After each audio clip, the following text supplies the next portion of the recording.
Hello dear students, I hope that you are enjoying your health. आज हम unit number 1 के paragraph number 5 का तर्जमा पढ़ेंगे। चलिए शुरू करते हैं। द रसूल सल्लल्लाहु अलैहि वसल्लम वाज सो वेल नाउन। नबी सल्लल्लाहु अलैहि वसल्लम बहुत मशहूर थे। वेल नाउन मतलब फेमस होना। फॉर के लिए, हिज जस्टिस अपने इंसाफ के लिए बहुत मशहूर थे।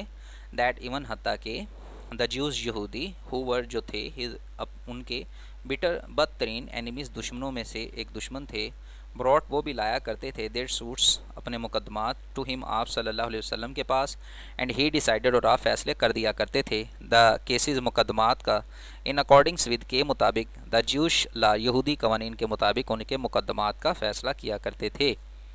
ही वेरी स्ट्रिक्टली आप बड़ी सख्ती से फॉलोड पैरवी करते थे द कमांडमेंट हुक्म की ऑफ अल्लाह अल्लाह ताला के हुक्म की। और वो हुक्म क्या था कि if they come to you अगर वो तुम्हारे पास फ़ैसला करवाने के लिए आएँ आइदर जज बिटवीन दैम उनके दरमियान या तो इंसाफ करो जज मीन इंसाफ करना और या फिर डिक्लाइन इनकार कर दो टू इंटरफेयर मुदाखलत करने से।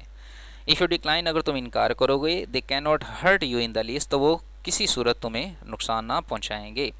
इफ़ यू जज अगर आप इंसाफ करें जज इन इक्वटी बराबरी के साथ इंसाफ करें बिटवीन दैम उन लोगों के दरमियान।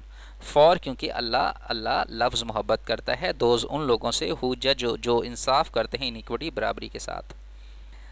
मज़ीद इस तरह की वीडियोस देखने के लिए और इस चैप्टर के बाकी तमाम पैराग्राफ की ट्रांसलेशन देखने के लिए आप हमारे चैनल की प्लेलिस्ट में जाएं, अपनी क्लास 10 को सेलेक्ट करें और इस चैप्टर के बाकी तमाम पैराग्राफ की ट्रांसलेशन भी आप वहां पे देख सकते हैं।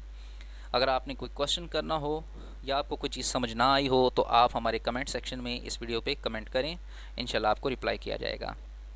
इस तरह की मज़ीद वीडियोस देखने के लिए हमारे चैनल को सब्सक्राइब करें, लाइक करें, इस वीडियो को ज़्यादा से ज़्यादा शेयर करें। मिलते हैं अगली वीडियो के अंदर, तब तक के लिए अल्लाह हाफिज़।